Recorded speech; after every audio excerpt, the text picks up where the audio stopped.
भगवान यीशु ने ऐसा जीवन बनाया कि जब तक धरती रहेगी, आकाश रहेगा, गंगा यमुना की धारा रहेगी, उन्हें मानने वालों की कमी नहीं रहेगी। हालेलुया!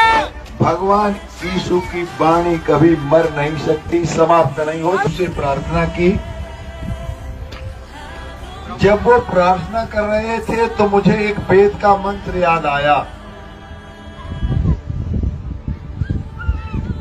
जब डॉक्टर आशी बिशप साहब ने कहा कि हे दयालु, तेरी कृपा के बिना हवा नहीं चल सकती, तेरी कृपा के बिना पत्ता नहीं हिल सकता। परंतु जब उन्होंने कहा अनलहद, मैं जगत का उद्धारक हूं, मैं खुदा हूं, मैं परमात्मा हूं, मैं जगत का कल्याण करने आया हूं, तो जो मूर्ख लोग थे, लीगी लोग थे, जिहादी लोग थे, उन्हें यह सब कुछ सहन नहीं हुआ और वो सबके सब भगवान यीशु के खिलाफ हो गए। और ये सदा से चला आया है, जो आदमी सत्य बोलता है, सत्य कड़वा होता है, वो सब स्वीकार नहीं कर पाते। बोलिए परम पिता परमेश्वर की जय। Hallelujah, hallelujah, hallelujah, hallelujah. बोलिए प्रभु यीशु महाराज की जय, परम पिता की जय, बोलिए पावन आत्मा की जय, जय जय जय। हार्दिक निमंत्रण आत्मिक शांति सम्मेलन में आप सबका हार्दिक स्वागत करता हूं। बड़े आनंद का विषय। ये योजना मैंने नहीं बनाई, आपने नहीं बनाई, ये योजना प्रभु ने बनाई है। आप मुझे यहां लेके नहीं आए, प्रभु लेके आए।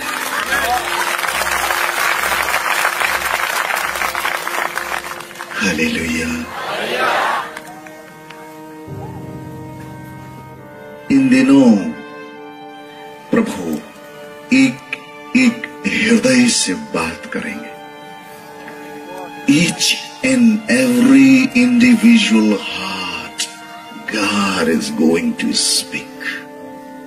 एक एक व्यक्ति, एक एक आत्मा, और कोई भी व्यक्ति इस ग्राउंड से खाली नहीं जाएगा। ये मेरा आपसे वादा। Each one of you will go blessed. None of you will go empty-handed. You are here to receive the blessing. आप बुलाए गए हैं कि आप आशीषित हों, समृद्ध हों, इस दुनियावी दौलत से भी और आसमानी दौलत से भी माला माल हों। Hallelujah, hallelujah. बोलिए प्रभु यीशु महाराज की, परम पिता की जय। मेरी ड्रेस साधु की है, एक भगवा कपड़ा पहना हुआ हूं मैं, और ये बताता है कि यीशु मसीह किसी का धर्म बदल चुका है। मेरे भाई बहनों, नॉर्मल सी बात है, जो लोग नहीं जानते वो ऐसी ही बात करेंगे।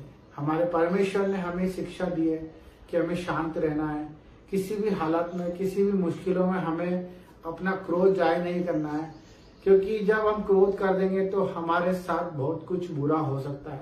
परमेश्वर ने हमें शांति का परमेश्वर दिया है, क्योंकि हम लोग जब प्रार्थना सभाएं लगाते हैं, जब प्रार्थनाओं में जाते हैं, वहां पे हमें गुप्तों में जाके प्रार्थना करनी पड़ रही है। उसका मुख्य कारण क्या है, इस पे हमें गौर करना है। और क्यों ऐसा हो रहा है? क्योंकि हमारा परमेश्वर कोई ऐसा परमेश्वर नहीं है जिसे हम बोलने में शर्माए। हमारा परमेश्वर ऐसा परमेश्वर नहीं है कि उसके कोई दाग है जिसे हम छुपा रहे हैं।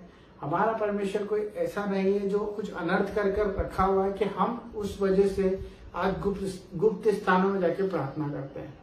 हमें प्रार्थना करनी है, हम दिल खोल के सबके लिए प्रार्थना कर सकते हैं। जब हम इस चीज को अपने अंदर डाल देंगे कि अपने पड़ोसी को बताते हुए हमें झिझक ना हो, हमें कोई खौफ ना हो। जब हम बंद कमरे में किसी चीज को करते हैं तो लोगों की शंका जाहिर होती है। हमें परमेश्वर की बातों को सुनना तो है, परंतु उसे बयां करना भी आना चाहिए। हमें क्लियर बताना आना चाहिए कि हम क्या करते हैं, कैसे करते हैं और क्यों करते हैं। हम किसके आदेश से करते हैं और किसके लिए करते हैं और इससे हमारा क्या फायदा है। जो लोगों को ये लगता है कि जहां पर चर्च बन जाती है, जहां पर जो 4 लोग प्रार्थना करने लग जाते हैं, वहां पर धर्म परिवर्तन होना शुरू हो जाता है। इन्हें इस चीज का खौफ इसलिए क्योंकि ये लोग खुद अभी तक अपने आप को क्लियर नहीं कर पा रहे कि ये लोग हैं क्या। क्योंकि जो धर्मांतरण की बात करते हैं ये इन्हीं के बीच में से है। मैं आपको आज मैं बताता हूँ इसका मुख्य जड़ क्या होता है कि जब हम चर्चेस में प्रार्थना करते हैं, वो अधकच्चे ज्ञान लेके हमारे पास से चले जाते हैं, और जो लोग परमेश्वर को नहीं जानते वो जाके बाहर ये बता देते हैं कि हमें ये बोला गया कि हमें मूर्ति पूजा नहीं करनी है, हमें किसी के आगे दंडवत नहीं करना है, हमें इससे बात नहीं करनी है, हमें बुराई में नहीं जाना है। तो ये सब चीजों के उल्टा ही अर्थ लेकर वो लोग चले जाते हैं। तो मेरे भाई बहनों, मैं आपसे रिक्वेस्ट करूंगा कि इस समय में जो भी फादर हैं, चर्च है, पासवान है, जो लोग चर्च चला रहे हैं, उन्हें बेखौफ चर्च चलाने का अधिकार है। सरकार भी उन्हें रोक नहीं सकती, किसी भी तरह का उन्हें कोई प्रकोप उनके ऊपर कोई असर नहीं कर सकता, और वो ये खुद भी जानते हैं कि इस चीज का कोई असर नहीं होगा। परंतु मैं सिर्फ ये बताना चाहता हूँ कि जो लोग परमेश्वर के अधीन होना चाहते हैं, चर्च में आना चाहते हैं, उनसे सही रीति से शिक्षा दी जाए और उन्हें सबसे पहले ये चीज समझाई जाए कि आप अगर आ रहे हो तो अपनी मर्जी से आ रहे हो और अपनी मर्जी से हर एक काम कर रहे हो, और उन्हें ये क्लियर होना चाहिए कि हम जो कर रहे हैं उसमें कोई धर्म परिवर्तन नहीं हो रहा है, ना ही कोई गलत काम करवाया जा रहा है, ना ही उन पे कोई दबाव है, ना कोई प्रेशर है, ना कोई उनसे पैसे मांगे जा रहे हैं, ना ही कोई उनके खिलाफ कोई कदम उठाया जा रहा है, ना उनके परिवार से उन्हें अलग करा जा रहा है, और ना ही कोई उन्हें कोई चैरिटी कर रहा है, ना कोई उनको उल्टी शिक्षा दे रहा है। हमें कड़क स्वभाव में आके ये काम करना पड़ेगा, क्योंकि बहुत से ऐसे लोग हैं जो सिर्फ अपने फायदे के लिए चर्च में आते हैं, प्रार्थना सभाओं में जुड़ते हैं कि हमारा कल्याण हो जाए, हमारा फायदा हो जाए, और उस फायदे के चक्कर में जब उनका फायदा नहीं होता है तो वो उसको नया मोड़ देकर एक गलत धारणा पैदा कर देते हैं। मेरे बहुत से ऐसे प्रतिनिधि हैं, बहुत से ऐसे लोग हैं जिनको मैंने देखा है, मैं भी उनको बताया हूँ प्रभु के बारे में, और वो लोग चर्च गए भी सही है और उसके बाद उन्होंने उसको नई व्याख्या दी है कि वहां पर ऐसा ऐसा होता है, वहां पर वैसा वैसा, क्योंकि उनको पता ही नहीं है, क्योंकि उन लोगों ने परमेश्वर का स्वाद नहीं चखा है।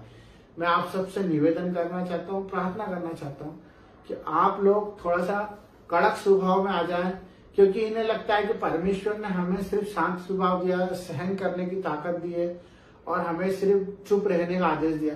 ऐसा नहीं है। हमें सच के लिए प्रभु ने बोलने के लिए कहा है कि हम सच बोलने से ना घबराएं। हमें अच्छे लोगों की संगति में रहना है। हमारा परमेश्वर कहता है कि हमें ज्यादा लोगों से कोई मतलब नहीं है, हमें सिर्फ एक आत्मा जो परमेश्वर को जान पाए, हम उस तक पहुंच पाए।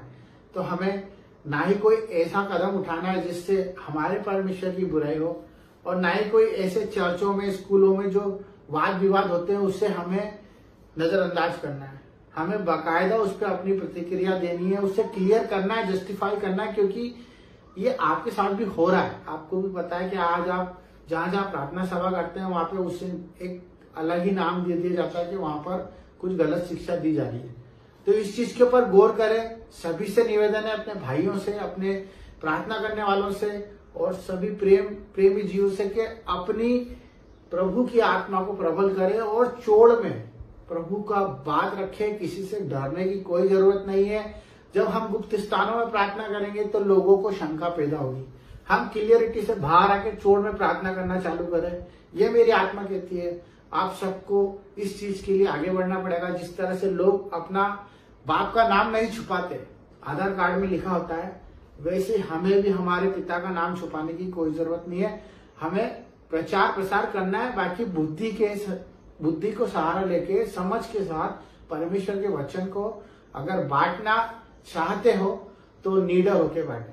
सबको जय मसीह की। God bless you, I love you, आमीन।